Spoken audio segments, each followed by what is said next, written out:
Texas Democrats have killed Jocelyn's law. It's May 29th, 2025, and these are your headlines. Two high-profile bail reform measures collapsed in the Texas House yesterday as lawmakers failed to advance some proposed constitutional amendments before a key legislative deadline, despite reported last-minute pressure from Governor Abbott. Now, Senate Joint Resolution 87, which was amended to be called Jocelyn's Law, fell short on a third reading vote, receiving 97 votes in favor and 40 against. But get this, they need 2/3. So that was 3 votes shy of a 2/3 supermajority needed to send a constitutional amendment to voters. There's 150 members. They needed 100 votes. On Wednesday, lawmakers failed to reconsider the measure, leaving it effectively dead for the session.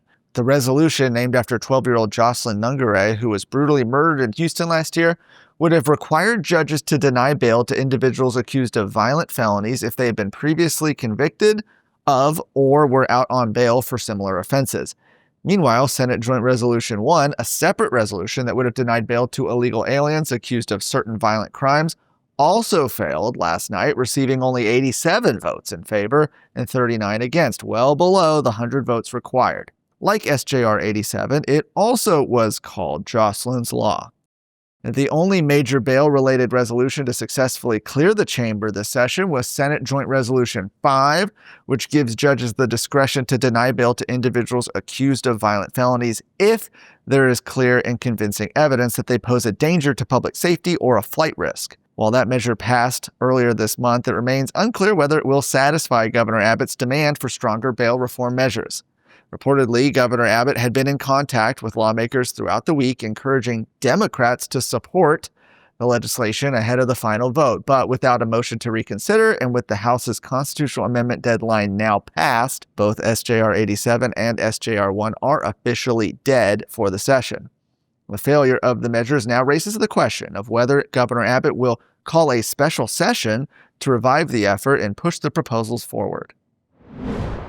Legislation to hold manufacturers liable for advertising harmful vaccines passed out of the Senate this week on a 21-10 vote.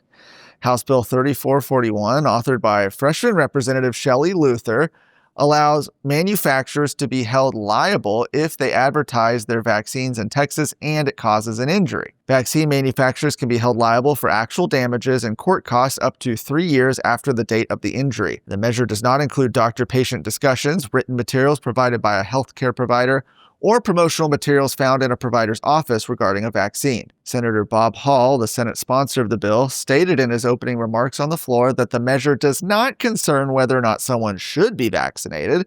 Instead, it simply gives individuals peace of mind by providing accountability that any other company would have. The proposal has cleared both the Senate and the House. Now Governor Greg Abbott must either sign it, veto it, or allow it to take effect, with no further action from him. If he does sign it, the bill is set to take effect on September 1st of this year. Real Texan.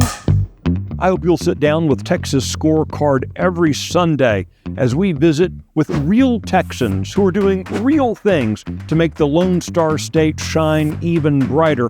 We're going to be talking to activists and politicians, but we're also going to be talking with men and women who are shaping business in Texas and driving for a better culture.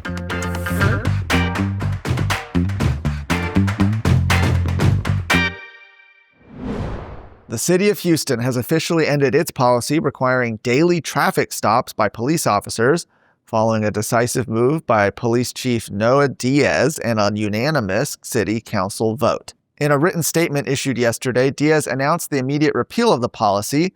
Shortly after Diaz's statement, the city council unanimously passed an ordinance amending the city's code. The new provision states that no police officer shall be directed or required to have a quota on the minimum amount of traffic stops during a normal working shift. Mayor John Whitmire added that despite the previous policy being on the books, it had not been enforced since his administration began. For more of today's stories, go to TexasScorecard.com.